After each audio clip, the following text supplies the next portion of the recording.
നാരായണൻ നാരായണ നാളെ വീട്ടിലാവുണ്ട്. ഓറ് തേനീച്ച കൃഷി നടത്തുന്നുണ്ട്. 6 വെട്ടിയുള്ളൂ.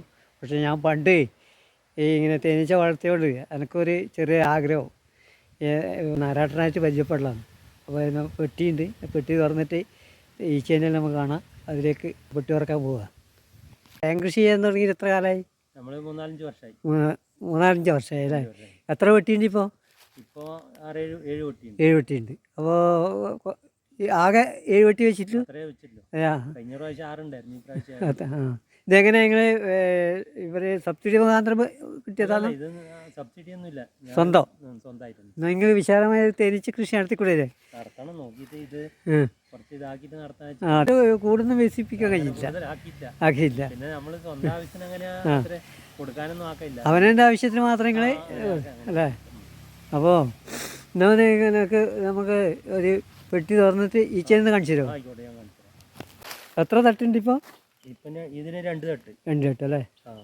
ഈ പ്രാവശ്യം തേനില്ല. ഈ റബ്ബർ ആദ്യം പൂത്തത് കൊണ്ട് തേൻ വളരെ കുറവാണ്. അതുകൊണ്ട് പിന്നെ അങ്ങനെ ഞാൻ ഈ പ്രാവശ്യം അങ്ങനെ നോക്കിയിട്ട് വരും.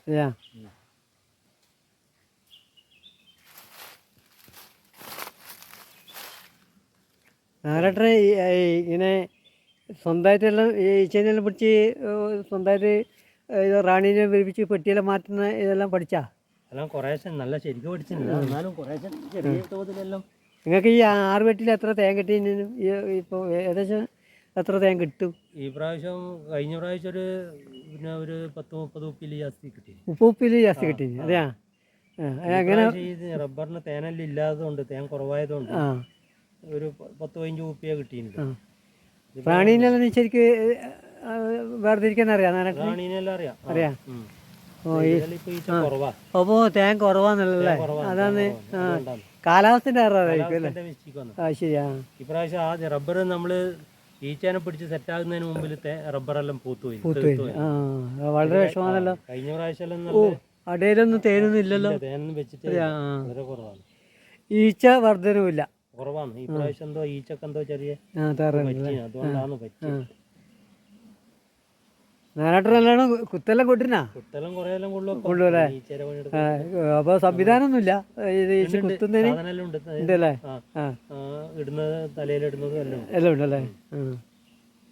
സ്വന്തം തന്നെ തേന് എല്ലാം എടുത്ത് എല്ലാം ഇതാക്കും അല്ലേ? എല്ലാം ചെയ്യും. അപ്പോൾ ബ്ലോക്കിന്റെ വക സംവിധാനം ഒന്നും ഇല്ലല്ലേ? ബ്ലോക്കിന്റെ ആനുകൂല്യം കൊടുക്കലുണ്ടല്ലോ, അതൊന്നും ഇല്ല. ശരി. അപ്പോൾ ആദ്യം എങ്ങനെ ഈച്ചനെ പിടിച്ചിരുന്നു? എങ്ങനെ? നമ്മളെ സുഹൃത്തുണ്ട് മലപ്പുറത്ത്, വിജയൻ. ഓന് കുറച്ചേ കൂടുതലുണ്ട് സെറ്റ്.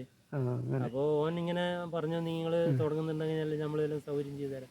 അങ്ങനെ ഓന്റെ ഹെൽപ്പ് പ്രകാരമാണ് നമ്മൾ എടുത്തത്. അതെയാ? എനിക്ക് ഈ തേനീച്ചയോട് ഭയങ്കര ഇഷ്ടമാണ്. ഞാൻ പണ്ട് ഒരുപാട് ഈച്ചയെ പിടിക്കലും ഇങ്ങനെ ഭയങ്കര ഇഷ്ടമായിരുന്നു. അതുകൊണ്ടാണ് ഞാൻ നിങ്ങളുമായിട്ട് ഒന്ന് പരിചയപ്പെടാൻ കാരണം. ശരി, ഓക്കെ. എല്ലാവിധ ആശംസകളും നേരുന്നു. കുറേ പെട്ടി വെക്കാൻ സാധിക്കട്ടെ. KMK വ്ളോഗിന് വേണ്ടി എല്ലാവിധ ആശംസകളും.